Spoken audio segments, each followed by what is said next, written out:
വിവാഹം കഴിഞ്ഞു എന്ന് പറയോ? വിവാഹം കഴിഞ്ഞിട്ട് അവരുടെ ഭാര്യ പ്രസവിച്ചു, ആരോടും പറയോ? പ്രസവിച്ചു, ആയിക്കോട്ടെ, പ്രസവിച്ചോട്ടെ, അതിനെന്താ.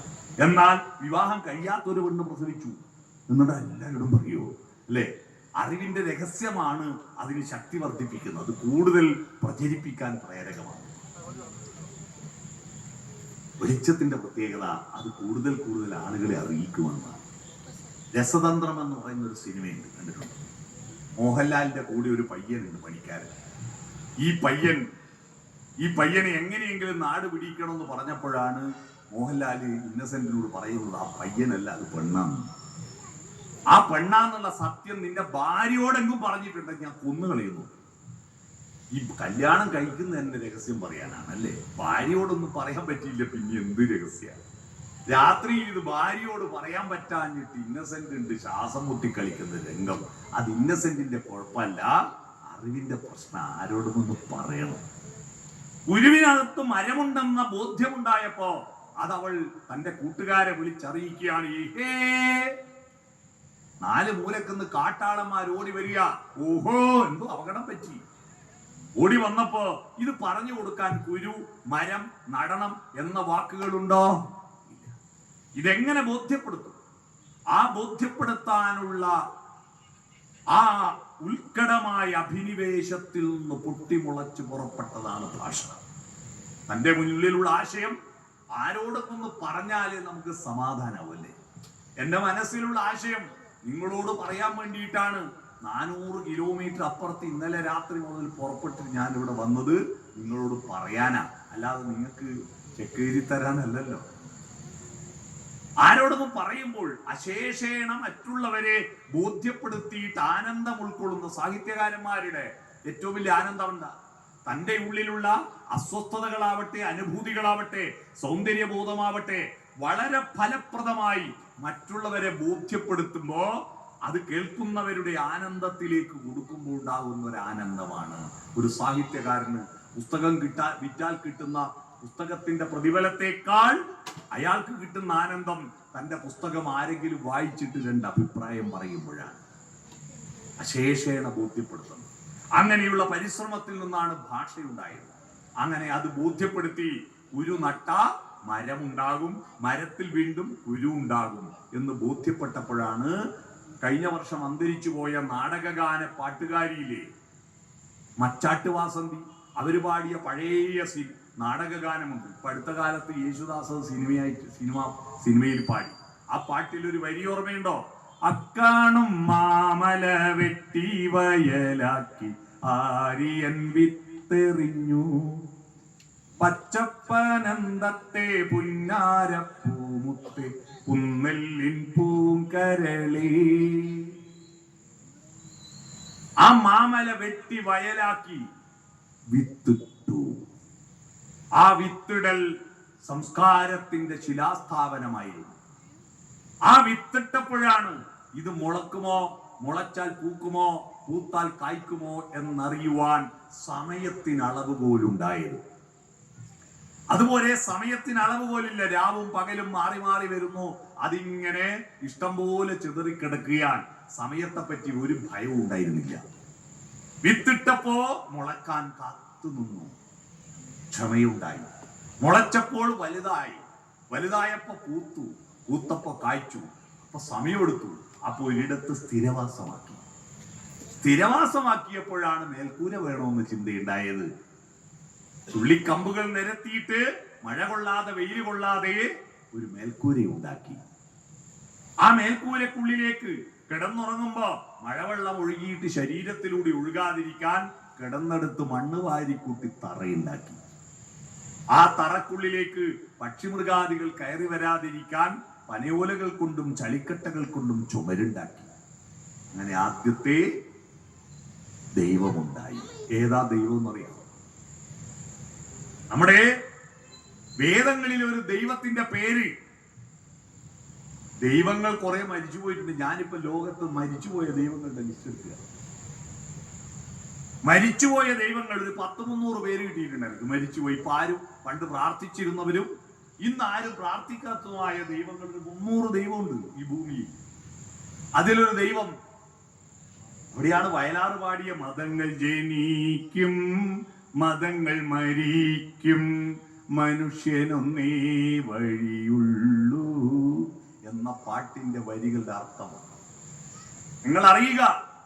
5000 10,000 കൊല്ലം കഴിഞ്ഞാൽ ഇന്ന് ഭൂമിയിലുള്ള പല ദൈവങ്ങളും ഉണ്ടാവില്ല. വേദങ്ങളിൽ ഒരു ദൈവത്തിന്റെ പേര്, ആ പ്രാർത്ഥന ഞാൻ പറയാം. ഹേ ശാലേ, ഞങ്ങളുടെ പശുക്കളെ ക്രൂര മൃഗങ്ങളിൽ നിന്ന് രക്ഷിക്കണമേ. ഹേ ശാലേ, ഞങ്ങളുടെ കൃഷിയെ കൊടും വരൾച്ചയിൽ നിന്നും അതിവർഷത്തിൽ നിന്നും രക്ഷിക്കണമേ. ഒരു പ്രാർത്ഥനയാണ്. ആ ശാലയാണ് മഴ കൊള്ളാതെ വെയിൽ കൊള്ളാതെ കാത്തു രക്ഷിക്കുന്ന പൊന്നു തമ്പുരാൻ. ഈ പർണശാല പിടികിട്ടിയത് അത് ദൈവമായിരുന്നു. ആ പർണശാലയാണ് പിന്നീട് നാടകശാലയും പാണ്ഡികശാലയും വായനശാലയുമായി മാറിയത്. മനസ്സിലായോ? വായനശാല ഒരു ദൈവം തന്നെയാണ്, വായനശാല. അങ്ങനെ അവര് വീടുണ്ടാക്കി, സ്ഥിരതാമസാക്കി, മുളച്ചു പൂത്ത് കായ്ച്ചത് പറിച്ചെടുത്തപ്പോ ആദ്യമായി പങ്കുവെക്കുന്നു തുടങ്ങി. തേന തെക്തേന ഭുഞ്ചീത, നീ ത്യജിച്ചുകൊണ്ട് ഭുജിക്കുക. കൊടുത്തിട്ട് തിന്നാൻ തുടങ്ങി. പങ്കുവെച്ച് തിന്നു. കിട്ടിയത് തിന്നല് മാത്രമാ, പങ്കുവെക്കാൻ അറിയില്ലല്ലോ. എന്നാ പങ്കുവെക്കാൻ തുടങ്ങിയപ്പോഴാണ് സ്നേഹം ഉത്ഭവിച്ചത്. ബാക്കിയുള്ളതോ എല്ലാരും തിന്നിട്ടും ബാക്കി വന്നു. അത് സൂക്ഷിച്ചു വെച്ചു, ഉണക്കി വെച്ചു, ഉപ്പിലിട്ട് വെച്ചു, അച്ചാറിട്ട് വെച്ചു. ഇനി ആവശ്യക്കാർക്ക് കൊടുത്തു. അവരെടുത്ത് ബാക്കിയുള്ളത് ഇങ്ങോട്ട് വാങ്ങി, ഞങ്ങളുടെ അടുത്ത് ബാക്കിയുള്ളത് അങ്ങോട്ട് കൊടുത്തു. ഇതാണ് ബാർട്ടർ സിസ്റ്റം. ഈ ബാർട്ടർ സിസ്റ്റത്തിന്റെ പ്രശ്നം എന്താന്ന് പറഞ്ഞാൽ, ഞാൻ കൊടുക്കുമ്പോൾ അവന്റെ അടുത്ത് ഇങ്ങോട്ടൊന്നും തരാനില്ലെങ്കിൽ എന്ത് ചെയ്യും? അവന്റെ അടുത്ത് എന്തെങ്കിലും വരുന്ന കാലത്ത് തന്നാ മതി. ഞാൻ അങ്ങോട്ട് കൊടുത്തു എന്നതിന് അവൻ എന്ത് ചെയ്തു? കല്ലുകൾ ഇങ്ങനെ പാറയിൽ ഉരച്ചിട്ട് ഉരുട്ടിയിട്ട് ഒരു ഉരുണ്ട കല്ല് പ്രതിഫലമായി തന്നു. ഞാൻ അങ്ങോട്ട് കൊടുത്തിരിക്കുന്നു എന്നതിന് പ്രതിഫലമായിട്ട് ഒരു ഉരുണ്ട കല്ല് തന്നു. അതാണ് ആദ്യത്തെ നാണയം. നാണയം വന്ന അങ്ങനെയാ. അതാണ് ഇന്നത്തെ കറൻസിയും ഗൂഗിൾ പേ വരെ എത്തി നിൽക്കുന്നത്. മനസ്സിലായോ? നാണയമുണ്ടായി, സമ്പാദ്യമുണ്ടായി, സൂക്ഷിച്ചു വെച്ചു സമ്പാദ്യങ്ങളുണ്ടായി, മനുഷ്യനുണ്ടായി. ഈ മനുഷ്യനുണ്ടാവാൻ എന്തൊക്കെ കാര്യങ്ങളുണ്ടായി? 5 ഘടകങ്ങളുണ്ടായി. ഈ 5 ഘടകങ്ങൾ നിങ്ങളുടെ ഗ്രാമത്തിലുണ്ടോ? നിങ്ങളുടെ നാട്ടിലുണ്ടോ? നിങ്ങളുടെ ഗ്രാമം സംസ്കാര സമ്പന്നവും സുന്ദരവുമാണ്. ഈ 5 ഘടകങ്ങൾ ഒരു കാലത്തും ഒഴിവാക്കാൻ പറ്റില്ല മനുഷ്യന്. ആ 5 ഘടകങ്ങളിൽ ഒന്നാമത്തത് ചിന്ത എന്നാണ്. ഗുരുവിനകത്ത് മരം ഉണ്ടാവുന്നുള്ള ചിന്തയാണ് ആദ്യത്തെ ഘടകം. മനുഷ്യനെ മൃഗാദികളിൽ നിന്ന് വ്യത്യസ്തനാക്കിയത് ചിന്തകളാണ്. ആ ചിന്തകൾ ഇപ്പോ +2 റിസൾട്ട് നാളെയാണ്, അടുത്ത ദിവസമല്ല, അതുകൂടി വന്നാലുണ്ട്. ഇവിടെ തിരിഞ്ഞൊന്നു നോക്കിയാലും അവിടെല്ലാം A+ ബാനർ മാത്രമായിരിക്കും, അല്ലേ? A+ കൊണ്ട് കിട്ടിയ കുട്ടികളെ. എന്നാൽ ഈ A+ന്റെ ബാനർ വെക്കുന്ന വായനശാലക്കാർ, ക്ലബ്ബുകാർ, സംഘടനക്കാർ, അവരോടാണ് എനിക്ക് അഭ്യർത്ഥിക്കാനുള്ളത്. നിങ്ങൾ ബാനർ കെട്ടുമ്പോ ഫുൾ A+കാർക്ക് മാത്രം അവരുടെ പേരും ഫോട്ടോവും മാത്രം ബാനറിൽ കിട്ടുമ്പോ ഈ കെട്ടുന്ന നിങ്ങളുണ്ടല്ലോ, ഫുൾ A+ കിട്ടാതെ ബാക്കി 9 വിഷയത്തിന് 95 മാർക്കുണ്ട്, ഒരു വിഷയത്തിന് 89 ആയിപ്പോയി. അപ്പൊ ഫുൾ A+ ഇല്ല. കൂട്ടുമ്പോ എത്രയായി? കൂട്ടുമ്പോ 9 വിഷയത്തിന് 95 ആവുമ്പോ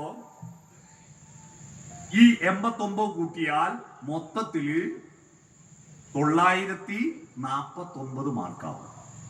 944 മാർക്കാവും. 944 മാർക്ക്. എന്നാ എല്ലാ വിഷയത്തിനും 90 കിട്ടിയാലോ 900 മാർക്കേ ഉണ്ടാവും. എല്ലാ ഫുൾ A+ കിട്ടിയവന് 900 മാർക്കേ ഉണ്ടാവും.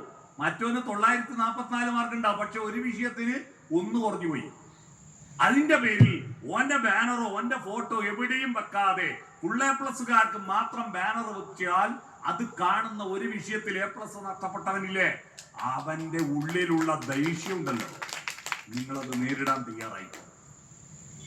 ഈ കെട്ടാൻ പോകുന്നവൻ ഫുൾ എ പ്ലസ്സുകാരനായിരിക്കണം കേട്ടോ. കെട്ടാൻ പോകുന്നവൻ പണ്ട് 210 കിട്ടാൻ തോറ്റ വിദ്വാനായിരിക്കും.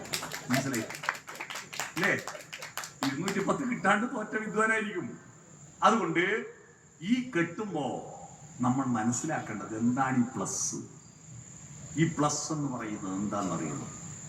മനുഷ്യ സംസ്കാരത്തിന്റെ വികാസത്തിന്റെ മനോഹരമായ ഒരു ചിഹ്നമാണ് പ്ലസ്.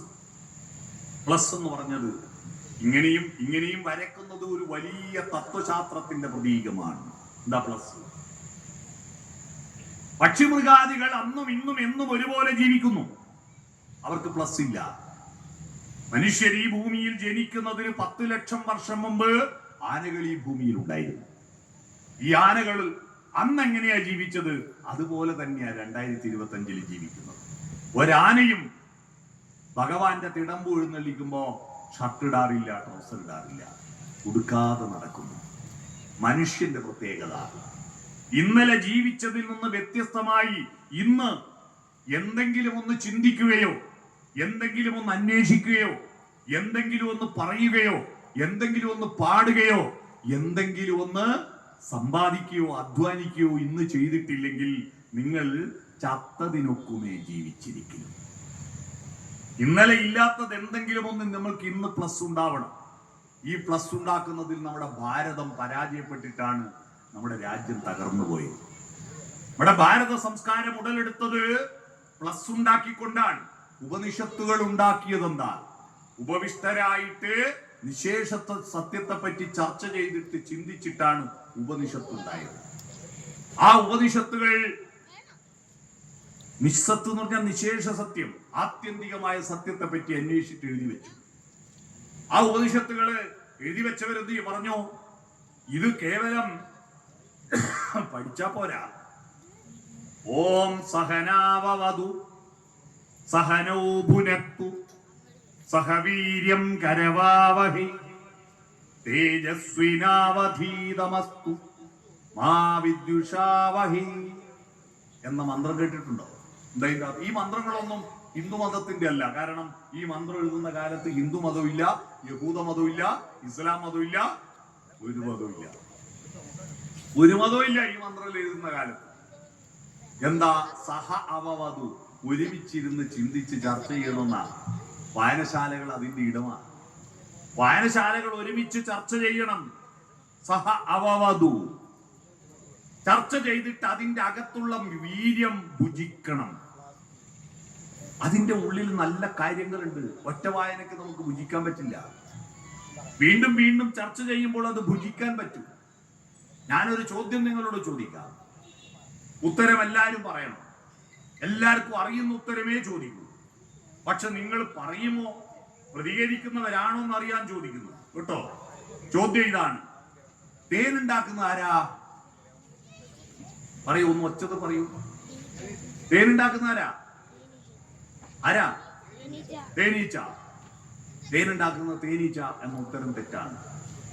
തേനീച്ച ഇതുവരെ ഒരു തുള്ളി തേനുണ്ടാക്കിയിട്ടില്ല. തേനുണ്ടാക്കാൻ പൂക്കൾക്ക് മാത്രമേ കഴിയൂ. തേനീച്ച പൂവിൽ നിന്നാണ്. പൂവിൽ നിന്ന് തേൻ എടുക്കുന്നു. എടുത്തിട്ട് അതുപോലെ തേൻവലയിൽ കൊണ്ടുപോയി വെച്ചിരുന്നുവെങ്കിൽ തേന് 2 ദിവസം കൊണ്ട് കെട്ടുപോകുന്ന സാധനമാണ്. ഈ ഭൂമിയിലുള്ള ഏത് ഭക്ഷണ പദാർത്ഥവും ഒന്നിക്കിൽ ബേക്ക് ചെയ്തിട്ടില്ലെങ്കിൽ അല്ലെങ്കിൽ പ്രിസർവേറ്റീവ് ചേർത്തിട്ടില്ലെങ്കിൽ 2 ദിവസം കൊണ്ട് കെട്ടുപോകും. തേനും 2 ദിവസം കൊണ്ട് കെട്ടുപോകും. ഈ തേനായ തേനെല്ലാം മണ്ണിൽ തൂവിപ്പോകുന്നില്ലേ പൂവ് വീഴുമ്പോ? എന്നിട്ട് എന്താ മണ്ണിന് മധുരമില്ലാത്തത്? കെട്ടുപോകുന്നതുകൊണ്ടാണ്. പക്ഷെ നമ്മുടെ വീട്ടിലെ തേന് കെട്ടുപോകുന്നില്ലല്ലോ. എന്തുകൊണ്ടാണ്? തേനീച്ച തേനെടുത്ത് അപ്പടി കൊണ്ടുപോയി വെച്ചെങ്കിൽ കെട്ടുപോകും. തേനീച്ച അത് കുടിച്ച് ദഹിപ്പിക്കുന്നുണ്ട്. അതിന്റെ സ്വന്തം തേനാക്കി മാറ്റിയിട്ടാണ് തേൻ വലയിൽ കൊണ്ടുപോയി വെക്കുന്നത്. അതേറെ കാലം നിൽക്കും. നമ്മുടെ അറിവിന്റെ പ്രശ്നം അതാണ്. ക്ലാസ്സിൽ പോയിട്ട് മാഷ് പറയുന്നത് കേട്ടിട്ട് പോന്നാ പോരാ. നമ്മുടെ കുട്ടികൾ അത് ഭുജിക്കുന്നില്ല. പരന്ന വായന മാത്രല്ല, ആഴത്തിലുള്ള ചിന്തകൾ കൊണ്ട് അത് ഭുജിക്കണം. പരന്ന വായനയെ എക്സ് ആക്സിസിൽ വരക്കാം, ആഴത്തിലുള്ള ചിന്തയെ വൈ ആക്സിസിൽ വരക്കാം. എക്സ് വൈ സെഡ് ഉണ്ട്. സെഡ് ആക്സിസ് നമ്മൾ സ്കൂളിൽ പഠിച്ചിട്ടില്ല, അതിപ്പോ പുതിയ കാലത്ത് സെഡ് ആക്സിസ് കൂടി വന്നിട്ടുണ്ട്. പരന്ന വായന മാത്രമാണെങ്കിൽ മൈനസാ. ആഴത്തിലുള്ള ചിന്ത കൊണ്ട് അത് ഭുജിക്കണം. പിന്നെ സെഡ് ആക്സിസ് ഇങ്ങനെ, അതിന് കാലദേശ ബന്ധമുണ്ടാക്കണം. അറിവിന് എന്റെ ദേശത്തോടും എന്റെ കാലത്തോടും ബന്ധമുണ്ടാക്കണം.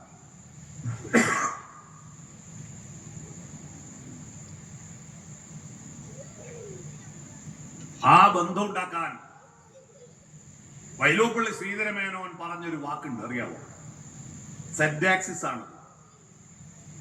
ഏത് ധൂസര സങ്കൽപ്പങ്ങളിൽ വളർന്നാലും, ഏത് യന്ത്രവൽകൃത ലോകങ്ങളിൽ പുലർന്നാലും, മനസ്സിലുണ്ടാവട്ടെ ഗ്രാമത്തിൻ വിശുദ്ധിയും മണവും മമതയും ഇത്തിരി കൊന്നപ്പൂവും. സ്വന്തം നാടിന്റെ വിശുദ്ധിയും മണവും മമതയും, പിന്നെയോ കൊന്നപ്പൂവ്. എന്താ കൊന്നപ്പൂവ് പറഞ്ഞത്? വൈലോപ്പിള്ളി കുറച്ചുകൂടി ഇടതുപക്ഷ പുരോഗമനാശയുള്ളൊരു കവിയാണ്. അദ്ദേഹം എന്തുകൊണ്ട് ചുവന്ന പൂവ്, ചെമ്പരത്തി പൂവ് പറഞ്ഞില്ല, പനിനീർ പൂവ് പറഞ്ഞില്ല? അദ്ദേഹം കൊന്നപ്പൂവ് പറയാൻ കാരണം ഈ ഭൂമിയിലുള്ള മനുഷ്യരെ മുഴുവൻ മോട്ടിവേറ്റ് ചെയ്യുന്ന പുഷ്പമാണ് കൊന്നപ്പൂവ്. എന്താ? ബാക്കി പൂക്കളെല്ലാം വിരിയുന്നത് അനുകൂലമായ ഋതുക്കളിലാണ്, വസന്തകാലത്ത് വിരിയുന്നത്. എന്നാ കൊന്നപ്പൂവ് വിരിയുന്നത് വേനൽ ചൂടിൽ ഉരുകിയ മണ്ണിൽ വേരിറങ്ങി കണിക്കൊന്ന പൂക്കു. അല്ലേ? കത്തിജ്വലിച്ചു നിൽക്കുന്ന സൂര്യപ്രകാശത്തിൽ ഭൂമി വരണ്ടുണങ്ങിക്കിടക്കുമ്പോൾ ആ ഉണങ്ങിയ മണ്ണിന്റെ ഇടയിലൂടെ വേരുകൾ പായിച്ചിട്ട് ആർദ്രതയുടെ കണങ്ങൾ എവിടെയെങ്കിലും ഉണ്ടോ എന്ന് അന്വേഷിച്ചിട്ട് അതിനെ വലിച്ചെടുത്തിട്ട് അതിൽ സ്വർണം ചാലിച്ചിട്ട് പുഞ്ചിരിക്കുന്ന പൂക്കളെ സൃഷ്ടിക്കുന്ന കൊന്നപ്പൂവ് ഏത് പ്രതിസന്ധിയിലും പുഞ്ചിരിക്കുവാൻ മനുഷ്യന് പ്രേരണ കൊടുക്കുന്ന മോട്ടിവേറ്റീവ് ഫ്ലവറാണ്. മനസ്സിലായോ? അതുകൊണ്ട് നമ്മുടെ കുട്ടികൾക്ക് XYZ ഉണ്ടാക്കി കൊടുക്കുക. പരന്ന വായനയും ആഴത്തിലുള്ള ചിന്തയും ആ അറിവുകളെ തന്റെ ദേശവും തന്റെ കാലവുമായിട്ട് കണക്ട് ചെയ്യുവാൻ സെഡ് ആക്സിസും കൂടി ഉണ്ടെങ്കിലേ ആ അറിവ് ഫലപ്രദമാകുന്നുള്ളൂ. ആ അറിവ് ഫലപ്രദമാവണം. അപ്പൊ ഭുജിക്കണം. സഹനവും ഭുനത്തു വേണം. തന്റേതായ ചിന്തകൾ കൂട്ടിച്ചേർക്കണം. അറിവ് സ്വന്തമാം ബുദ്ധിയില്ലാത്തോൻ അന്തമന്യേ പഠിക്കലും ശാസ്ത്രാർത്ഥമറിയാ കയ്യില് കറിസ്വാദ് കണക്കിനെ എന്നൊരു ചൊല്ലുണ്ട് എന്റെ നാട്ടിൽ. സ്വന്തമായ ബുദ്ധിയില്ലാത്തവൻ അറ്റമില്ലാതെ പഠിച്ചാലും ശാസ്ത്രീയമായ അർത്ഥമറിയില്ല. ഏതുപോലെ കയ്യില് കറിസ്വാദ് കണക്കിനെ. സാമ്പാറും പച്ചടിയും വിളമ്പുന്ന കയ്യില്, ഇവിടെ കയ്യിൽ എന്ന് പറഞ്ഞാൽ അറിയാവോ? തവി. ഈ മുക്കി വിളമ്പുന്ന ഒരു തവിക്കും കയ്യിലും സ്പൂണിനും ഒരു കറിയുടെ ടേസ്റ്റും മനസ്സിലായിട്ടില്ല. നമ്മുടെ കുട്ടികൾ നന്നായി പഠിക്കുന്നു, നല്ല വിവരമുണ്ട്. ആ വിവരം പക്ഷേ അവനുമായിട്ടും അവന്റെ നാടുമായിട്ടും അവന്റെ കാലവുമായിട്ടും കണക്ട് ചെയ്യാൻ നമ്മൾ പഠിപ്പിച്ചു കൊടുക്കണം. അതാ സഹനവും ഗുണത്തു സഹവീര്യം കരവാവഹൈ. അതിനുള്ള പുതിയ പുതിയ ശാസ്ത്രീയമായ തത്വങ്ങളെ കർമ്മപദത്തിൽ എത്തിക്കാൻ കഴിയണവന്. കർമ്മപദത്തിൽ എത്തിക്കാൻ കഴിയണം. അങ്ങനെ എഴുതുമ്പോ അവന്റെ മനസ്സിൽ ഒരു പ്രകാശം ഉണ്ടാവും. അതാ തേജസ്വിനാവധീതമസ്തു. ഈ പ്രകാശം ഉണ്ടായ പിന്നെ മാ വിദ്യുഷാവഹി, ഒരാളോട് വിദ്വേഷം ഉണ്ടാവില്ല. ഈ പ്രകാശം ഏറ്റവും കുറഞ്ഞവരാണ് ഒരു പറ്റം മത മൗലികവാദികൾ, ഒരു പറ്റം മതവിശ്വാസികൾ. ഈ മനസ്സിൽ പ്രകാശമുണ്ടെങ്കിൽ ഒരാളോടും വിദ്വേഷം ഉണ്ടാവില്ല. ഒരാൾ കൂടുതൽ ദൈവത്തോടും മതത്തോടും അടുക്കുന്നുണ്ടെങ്കിൽ അയാൾ കൂടുതൽ വിദ്വേഷത്തിലേക്ക് പോകുന്നു എന്നത് വരുന്നതിൽ എന്തോ കുഴപ്പമില്ലേ? കൂടുതൽ ഒരു മതത്തിൽ ഇഷ്ടപ്പെടുന്നുണ്ടെങ്കിൽ കൂടുതൽ വിദ്വേഷവും മറ്റു മതങ്ങളോട് വിദ്വേഷം ഉണ്ടാക്കുന്നുണ്ടെങ്കിൽ കുഴപ്പാർക്കാ? നമ്മൾ ആലോചിക്കണം. പ്രകാശമില്ല. ആ പ്രകാശം ഉണ്ടാവണം. ഉണ്ടായ മാ വിദ്യുഷാവഹൈ, ഒരാളോടും വിദ്വേഷം ഉണ്ടാവില്ല. അതുകൊണ്ട് നമ്മൾ ഒരുമിച്ചിരുന്ന് ചിന്തിക്കണം. ചിന്തയാണ് പ്രധാനം. ചിന്ത വളർത്തുക. ഓരോന്നിനെ പറ്റിയും ചിന്തിക്കാൻ സമയം കൊടുക്കുക. ഭാരതത്തിൽ ചിന്ത വളർത്തുന്ന ഉപനിഷത്തുകൾ ഉണ്ടായിരുന്നു, വേദാന്തങ്ങൾ ഉണ്ടായിരുന്നു. പക്ഷെ പിന്തുടർന്ന് വന്നിരിക്കുന്ന പുരോഹിതന്മാർ അവരെ വയറ്റിപ്പിഴപ്പാക്കി. ജഡിനി മൂണ്ടി, ഇത് ഞാൻ പറയുന്നല്ല, ശങ്കരാചാര്യർ പറയാ, ജഡിനി മൂണ്ടി ലുംചിത കേശ കാഷായാംബര ബഹുകൃതവേഷ സത്യർനപിതന പശ്യതി മൂഢ ഉദരനിമിത്തം ബഹുകൃതവേഷം. ജഡിനികൾ, ജടപിടിച്ചവർ, മുടി കൂട്ടിപ്പറ്റിയിട്ട് താരം വന്ന് കൂട്ടിപ്പറ്റിയിട്ട് ജടയായിട്ടുണ്ടാവുമല്ലോ, കുളിക്കാണ്ട് നടന്നാ പിന്നെ ഉണ്ടാവുമല്ലോ, അതാ ജഡിനികൾ. മുണ്ടികൾ, മുണ്ടനം ചെയ്ത തലയുള്ള, മൊട്ടയടിച്ച തലയുള്ളവർ. ലുംചിത കേശികൾ, മുടി കത്രിച്ച് സെറ്റൊപ്പിച്ച മുറിച്ചവർ. നമ്മുടെ സന്തോഷ് മാധവില്ലേ, ഇപ്പൊ ജയിലിൽ വെച്ചുപോയി, പീഡന കേസ് പ്രതിയായി, അതെല്ലാം ലുംചിത കേശിയ. കാഷായാംബരധാരികൾ, ഇങ്ങനെ ബഹുകൃത വേഷം. എന്തിനാ? ഉദരനിമിത്തം ബഹുകൃത വേഷം. ശങ്കരാചാര്യര് ഭജഗോവിന്ദത്ത് പറഞ്ഞത്, ഈ ഉദരനിമിത്തം ബഹുകൃത വേഷം കെട്ടുന്നവരെന്ത് ചെയ്തു? അന്ന് പറഞ്ഞ ചിന്തക്കപ്പുറത്തൊരു ചിന്തയില്ല, അത് സനാതനമാണെന്ന് പറഞ്ഞു. മനുഷ്യൻ അധുനാതനാകുമ്പോൾ മാത്രമേ വികാസമുണ്ടാകൂ. സനാതന ധർമ്മം എന്ന് പറയുന്നത് ഒരുപാട് തെറ്റിദ്ധരിക്കപ്പെട്ട വാക്കാണ്. എന്ന് പറഞ്ഞാൽ ധർമ്മം ഒരിക്കലും മാറാൻ പാടില്ല എന്നതാണ് സനാതന ധർമ്മം പറയുന്നത്. എന്ന് പറഞ്ഞാൽ ബ്രഹ്മാവിന്റെ മുഖത്തു നിന്ന് ബ്രാഹ്മണനെയും, കയ്യിൽ നിന്ന് ക്ഷത്രിയനെയും, തൊടയെന്ന് വൈശ്യനെയും, കാലിന്റെ അടിയിൽ നിന്ന് ശൂദ്രനെയും സൃഷ്ടിച്ചു എന്ന് പറഞ്ഞല്ലോ. അത് സനാതനമാണ്, അത് മാറാൻ പാടില്ല. അപ്പൊ അതിന്റെ അർത്ഥം ഹിന്ദുക്കൾ ആരാ? ഹിന്ദുക്കള് നായരും നമ്പ്യാർ വരെ. ഇവിടെ നമ്പ്യാർ ഈ നാട്ടിൽ കുറവല്ലേ, നിങ്ങളുടെ നാട്ടിൽ ഇഷ്ടം പോലെ നമ്പ്യാർ. ശൂദ്രന്മാര് വരെയേ ഉള്ളൂ ബ്രഹ്മാവ് സൃഷ്ടിച്ച്. ബാക്കിയുള്ളവരോ? ഈഴവരെ ആര് സൃഷ്ടിച്ചു? കുലേരെ ആര് സൃഷ്ടിച്ചു? ആദിവാസികളെ, ദളിതന്മാരെ ആര് സൃഷ്ടിച്ചു? ഈ ചോദ്യത്തിന് സനാതന ധർമ്മികൾ ഉത്തരം പറയണ്ടേ? തമിഴ്നാട്ടിൽ ഒരാളുണ്ട്, അദ്ദേഹം അതിന് ഉത്തരം പറഞ്ഞു. രാമസ്വാമി നായ്ക്കര് പറഞ്ഞു, ബാക്കിയുള്ളവരെല്ലാം അവനവന്റെ തന്തക്കുണ്ടായിരുന്നു. അങ്ങനെയാണ് രാമസ്വാമി നായ്ക്കരെ തന്തൈ പെരിയോർ എന്ന് വിളിച്ചത്. മനസ്സിലാക്കണോ?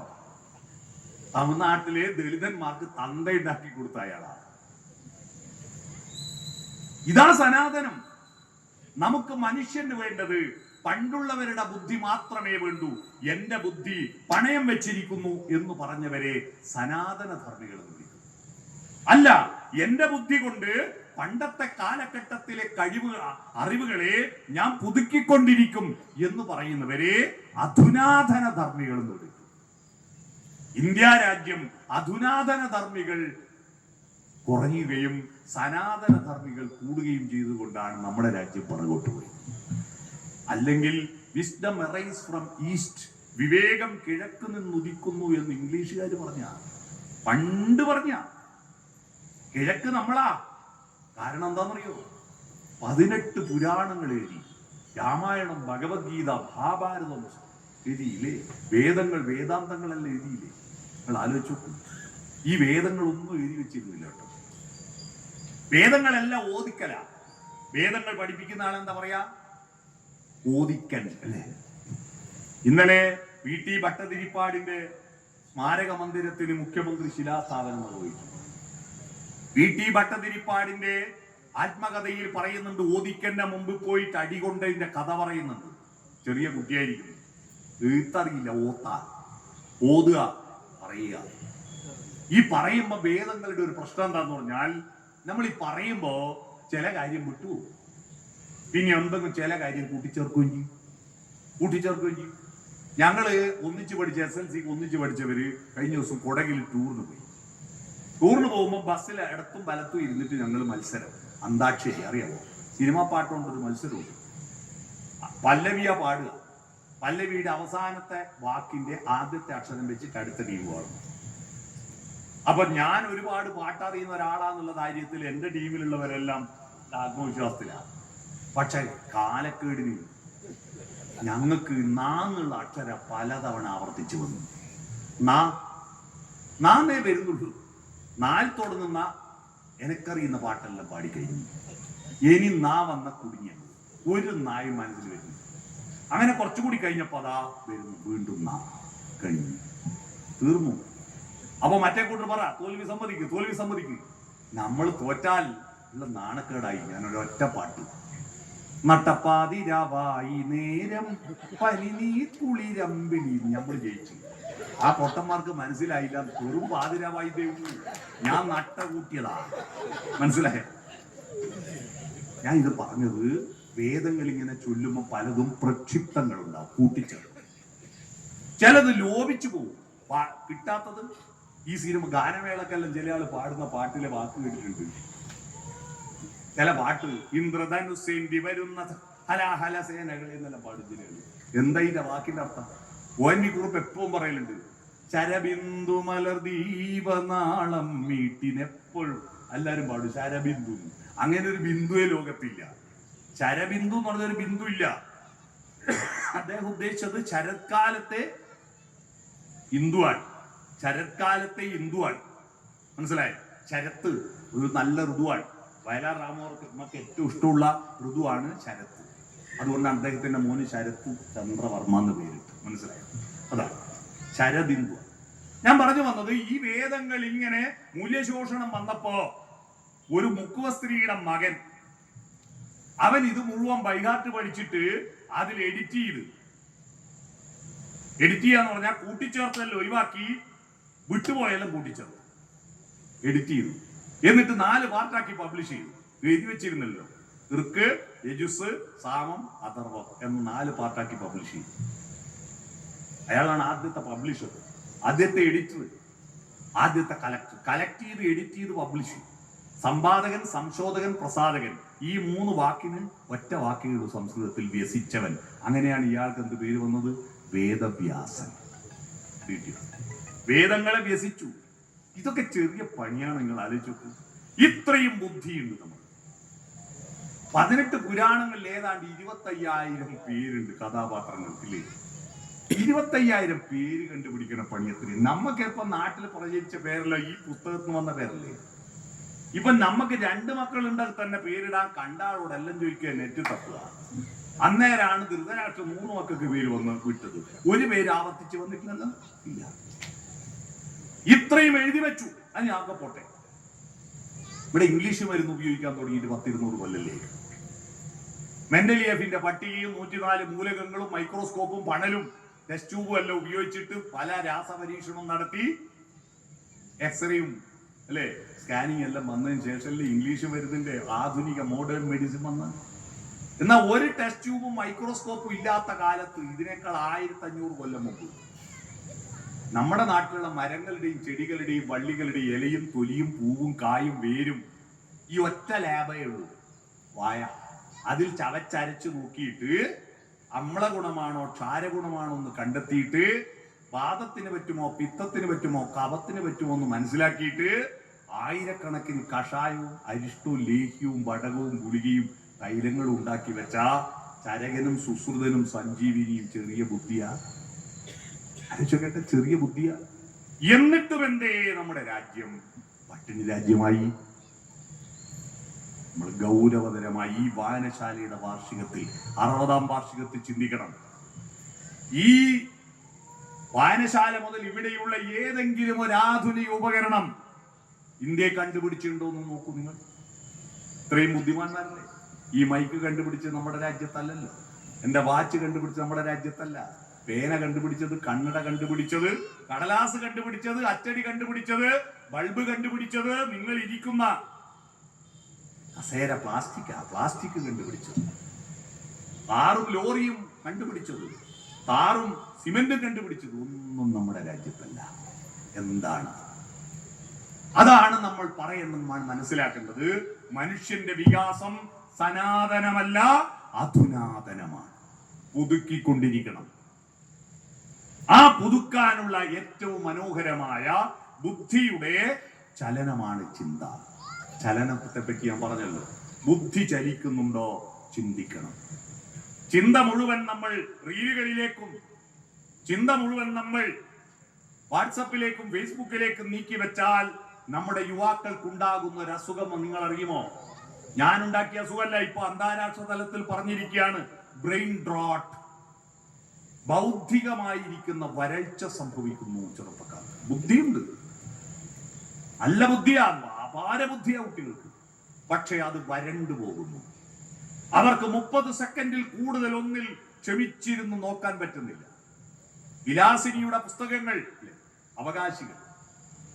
അവകാശികൾ ഏറ്റവും വലിയ പുസ്തകം. ആ പുസ്തകം ക്ഷമയോടെ വായിച്ച നാട്ടുകാരുണ്ടായിരുന്നില്ലേ? ഇന്ന് അതുപോലത്തെ ഒരു പുസ്തകം ഇറങ്ങിയാൽ ഇത്രയും പേജുള്ള പുസ്തകം വായിക്കാൻ എത്ര പേരുണ്ടാവും? എം കൃഷ്ണൻ നായർ വാരഫലം എഴുതുന്ന ഒരു കാലം, കലാകൗമുദിയിൽ വാരഫലം എഴുതുക. അത് വാരഫലത്തിൽ നമ്മുടെ ശ്രീകണ്ഠേശ്വരം പത്മനാഭപിള്ളയുടെ ശബ്ദധാരാവലിയെ വിട്ട് കൊന്ന് കുടഞ്ഞു കളഞ്ഞു. ശബ്ദധാരാവലിയെ കുടയാന്നത് അയാൾ ഇങ്ങനെയാ പറയുന്നത്. വായന കുറഞ്ഞു വരുന്നതിന്റെ പേരിൽ ബ്രിട്ടീഷ് ലൈബ്രറിയന് സങ്കടം. വായിക്കാൻ ആളുകളില്ലല്ലോ, കുറയുന്നല്ലോ. അപ്പോഴാ ഒരു വായനക്കാരൻ വന്നിട്ട് ഈ ഗ്രന്ഥാലയത്തിൽ ഏറ്റവും പേജുള്ള വലിയ പുസ്തകം വേണമായിരിക്കുന്നു. ഞങ്ങൾക്ക് ഭയങ്കര സന്തോഷമായി. ഒരു ചെറുപ്പക്കാരൻ വന്നിട്ട് ഇത്രയും പേജുള്ള പുസ്തകത്തെ പറ്റി അന്വേഷിച്ചല്ലോ. ഇദ്ദേഹം കഷ്ടപ്പെട്ട് അലമാരിയിൽ നിന്ന് ആ പുസ്തകം എടുക്കാൻ ചുമട്ടെടുക്കും പോലെ എടുത്തിട്ട് അവന് കൊടുത്തു. അവൻ ആ പുസ്തകം എടുത്ത് നേരെ ഓടുന്നു കണ്ടു. ഇവനെവിടെയാണോ പുസ്തകം എടുത്ത് ഓടുന്നത്? വായിക്കാൻ ഇത്രയും ത്വരയാണ്.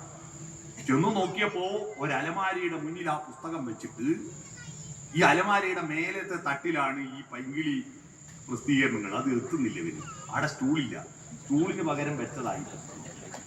അതിനു വേണ്ടിയാ ഏറ്റവും പേജുള്ള പുസ്തകം വേണമെന്ന് പറഞ്ഞ. അതുപോലെയാണ് ശബ്ദധാരാവലി വലിയ പേജുള്ള പുസ്തകം എന്നാ ഇയാൾ പറഞ്ഞേ. ഞാൻ ഞെട്ടിപ്പോയി. എന്താ കാരണം എന്നറിയോ ഇയാൾ പറയാൻ കാരണം? ശ്രീകണ്ഠേശ്വരം പത്മനാഭപിള്ള ആദ്യത്തെ വരി തന്നെ തെറ്റി. ഇത് എഴുതിയാളെ പേര് പത്മനാഭപിള്ള എന്നുള്ളത് നാഭപിള്ള എന്നുള്ളത്. പത്മം തെറ്റ്, ആദ്യം തന്നെ തെറ്റി.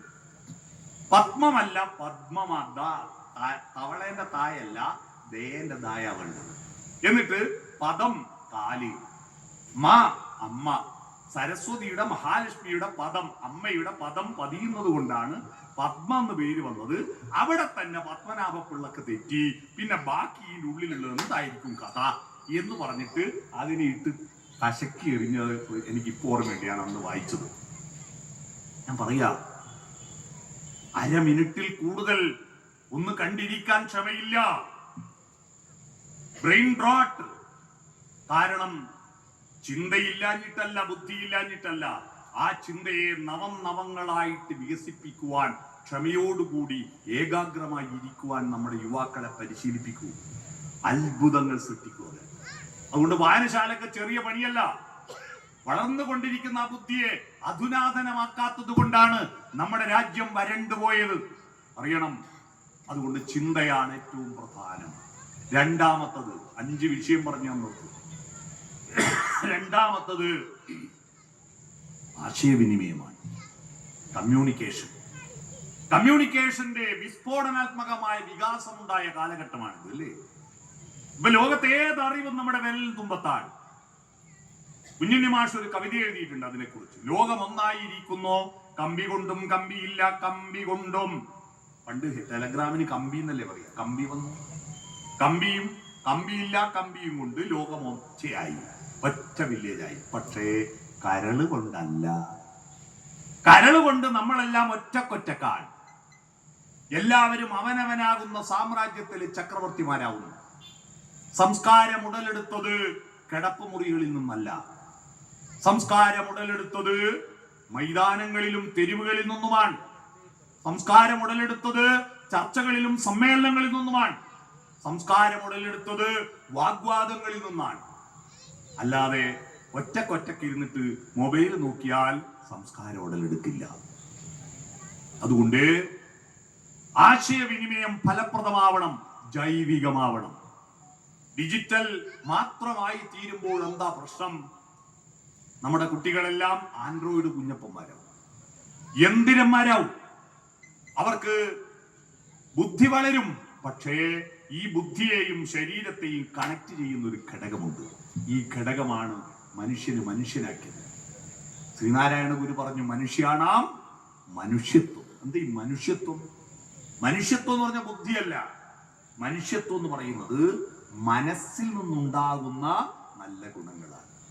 സത്യബോധം, സ്നേഹം, ദയ, കാരുണ്യം, സഹാനുഭൂതി, സൗന്ദര്യബോധം തുടങ്ങിയ കാര്യങ്ങൾ ബുദ്ധി ഉണ്ടായതുകൊണ്ട് ഉണ്ടാവണമെന്നില്ല. നല്ല ബുദ്ധി. ഇപ്പോ MBBSന്റെ ഹോസ്റ്റലുകളിൽ നിന്നും മയക്കുമരുന്ന് പിടിച്ചില്ലേ? അവർക്ക് ബുദ്ധിയില്ലാഞ്ഞിട്ടാണോ? പക്ഷെ മനസ്സില്ല. നമ്മുടെ ഭീകരവാദികളെ നോക്കൂ.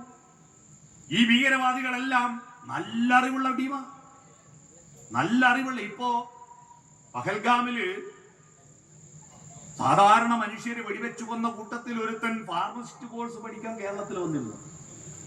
ഇവിടെ കേരളത്തിൽ വന്നിട്ട് ആ ഫാർമസിസ്റ്റ് കോഴ്സ് ജയിച്ചിട്ട് പോയി. അവൻ നല്ല അറിവുള്ളവരാ. പക്ഷെ മനുഷ്യനും സ്നേഹിക്കുവാനുള്ളൊരു മനസ്സ് വേണ്ടി. ആ മനസ്സുണ്ടാവണമെങ്കിൽ സയൻസും പഠിക്കണം, കവിതയും ചൊല്ലണം, പാട്ടും പാടണം, കഥയും പറയണം, മനുഷ്യരോട് വർത്താനം പറയണം. വൈലോപ്പള്ളി യുഗപരിവർത്തനത്തിൽ പറയുന്നു, നമ്മുടെ നാട്ടിൽ ഇപ്പോൾ ഇറങ്ങി നടക്കുമ്പോ നാം അറിയാത്തോർ നമ്മളെ അറിയാത്തോർ കൂടുതലാണ്. പണ്ട് നാട്ടിൽ എല്ലാവർക്കും എല്ലാവരെയും അറിയാമായിരുന്നു. ഇപ്പോ വഴിയിലൂടെ കാണുന്ന ആളുകളെ നമുക്കും അറിയില്ല, അവർക്ക് നമ്മളെ അറിയില്ല എന്നൊരവസ്ഥയിലേക്ക് പോകുന്നു. ജൈവികമായ കമ്മ്യൂണിക്കേഷൻ ഉണ്ടാവണം. അത് വീടുകളിൽ പോലും നഷ്ടപ്പെടുന്ന ഒരു കാലഘട്ടത്തിലാണ് കുട്ടികൾ സുഖം ശരീരത്തിനാണെന്ന് വിചാരിച്ചിട്ട് പോകുന്നു. ശരീരത്തിന്റെ സുഖം എങ്ങനെയാ? നല്ല ഭക്ഷണം, നല്ല AC, നല്ല കിടക്ക, നല്ല ഡ്രസ്സ്, നല്ല കാറ്. ഇതൊക്കെ ശരീരത്തിന്റെ സുഖം. ഇത് മതിയോ കുട്ടികൾക്ക്? അതൊക്കെ ഒരുക്കി കൊടുത്താൽ ഒരു കുടുംബമാവുക. അവിടെ മനസ്സുൽപാദിപ്പിക്കുവാൻ സോഫ്റ്റനായ കമ്മ്യൂണിക്കേഷൻ വേണം. എങ്ങനെയാണ് ഈ സോഫ്റ്റനായ കമ്മ്യൂണിക്കേഷൻ? SOFTEN എന്നതാണ് സോഫ്റ്റിന്റെ സ്പെല്ലിംഗ്. എസ് എന്ന് പറഞ്ഞാൽ സ്മൈലാണ്, പുഞ്ചിരിക്കണം. പുഞ്ചിരിക്കാൻ അറിയുന്ന ഒരേ ഒരു ജന്തു മനുഷ്യർ. പുഞ്ചിരിക്കണം, വീട് പുഞ്ചിരിക്കണം, വാതിൽ തുറക്കണം. വീടിന്റെ ചുണ്ടല്ലേ വാതിൽ? ആ വാതിൽ തുറക്കാറുണ്ടോ? ഇപ്പൊ അകത്ത് തന്നെ എല്ലാ പരിപാടിയും കഴിഞ്ഞ് പോകാൻ നോക്കുമ്പോൾ വാതിൽ തുറക്കും, ടപ്പേ നടക്കും. അടഞ്ഞ ഹൃദയങ്ങളുടെ പ്രതീകമാണ് അടഞ്ഞ വാതിലുകൾ. രാവിലെ എഴുന്നേറ്റിട്ട് വരാന്തയിലേക്കൊന്ന് ഇറങ്ങുമോ? മുറ്റത്ത് വിരിഞ്ഞിരിക്കുന്ന പൂക്കളെ കാട്ടിക്കൊടുക്കുമോ? പ്രിയതമേ പ്രഭാതമേ, വിരിഞ്ഞു നിന്നെ നോക്കിടുന്ന പൂവുകൾക്കുദാര ശോഭ ചൊരിയുവാനൊരുങ്ങി വരും വൈഭവ പ്രഭാവമേ, നീ വരാതിരിക്കുകിൽ വിടരുകില്ല പൂവുകൾ, വിടരുകില്ല മുട്ടുകൾ, പ്രണയമില്ല പ്രളയമില്ല, പ്രാണനില്ല പ്രാണിയില്ല, നീ വരാതിരിക്കുകിൽ. അയ്യപ്പ പണിക്കരുടെ ഒരു കവിത ചൊല്ലുവോ? ആ ചോദ്യം. ഞാൻ കഴിഞ്ഞ ദിവസം ആലപ്പുഴയിൽ, ഇതിനടുത്ത് തന്നെ നമ്മുടെ ശ്രീകുമാരൻ നമ്പിക്ക് ഒരു അവാർഡ്, മമ്മിയൂർ ഭാഗവത ഹംസം അവാർഡ് കൊടുക്കുന്ന ഒരു ചടങ്ങിൽ, അദ്ദേഹമുള്ള ചടങ്ങിൽ ശ്രീകുമാരൻ നമ്പിയുടെ പാട്ടുകളിലെ ദാർശനിക സൗന്ദര്യം എന്ന വിഷയത്തെക്കുറിച്ച് സംസാരിക്കാൻ അവസരം കിട്ടി. ഞാൻ തുടങ്ങുമ്പോൾ തന്നെ പാടിയത്, പ്രഭാതം വിടരും പ്രദോഷം വിടരും പ്രതീചി രണ്ടും കണ്ടു നിൽക്കും, ഉദയമില്ലാതില്ല അസ്തമനം, ഉണരൂ മനസ്സേ ഉണരൂ. ഈ പ്രഭാതത്തെയും പ്രദോഷത്തെയും കണ്ടു നിൽക്കുന്ന പ്രതീചിയായിട്ട് നമുക്കും നമ്മുടെ കുട്ടികൾക്കും മാറാൻ പറ്റണം. അതുകൊണ്ട് സ്മൈൽ.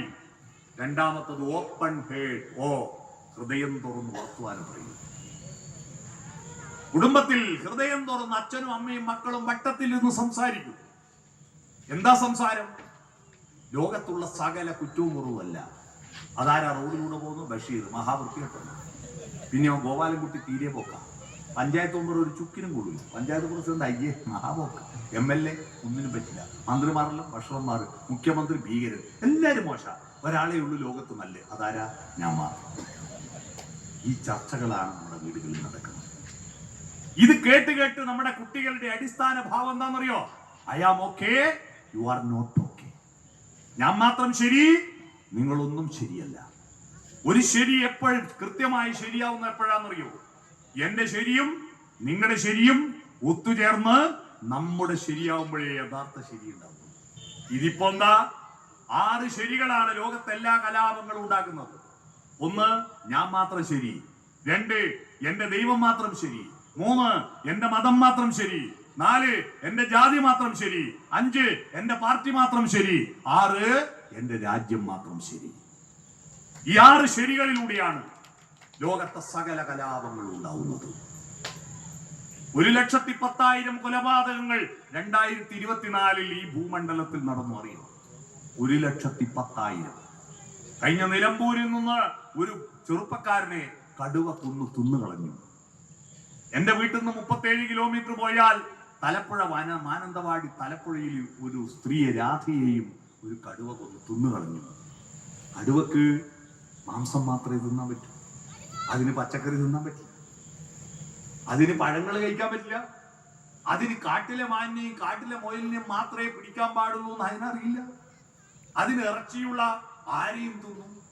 അപ്പൊ മനുഷ്യനെ കണ്ടപ്പോ ഇത് റേഷൻ കാർഡിലുള്ള ആളാണ്, വോട്ടർ പട്ടികയിൽ പേരുള്ള ആളാണ്, സ്കൂളിൽ പോയി പഠിച്ച ആളാണ്, ഇയാളെ തിന്നണ്ടെന്നുള്ള വിവരം കടുവക്കറിയില്ല. കടുവ തിന്നാൻ വേണ്ടി കൊന്നു. എന്നാൽ ഹേ മനുഷ്യ, 1,10,000 ആളുകളെ നിങ്ങൾ ഈ ഭൂമിയിൽ കൊന്നത് തിന്നാനാണോ? ആലോചിക്കുക. 314 നാളെയാണ് 2024 ജനുവരി 1 മുതൽ ഡിസംബർ 31 കേരളത്തിൽ മനുഷ്യർ കൊന്നത്. 314 ആനയും കടുവയും കൂടി ഈ കേരളത്തിൽ 20 നാളെ കൊന്നിട്ടുള്ളൂ. മനുഷ്യർ കൊന്നത് 314. എന്തേ? I am okay, you are not okay. അതുകൊണ്ട് ഹൃദയം തുറന്ന ആശയവിനിമയം, ഓപ്പൺ ഹേർട്ട്. ഹൃദയം തുറക്കൂ. ഹൃദയം തുറക്കാത്തവരുടെ ഹൃദയം മെഡിക്കൽ കോളേജിൽ കൊണ്ടുപോയിട്ട് തുറക്കുന്ന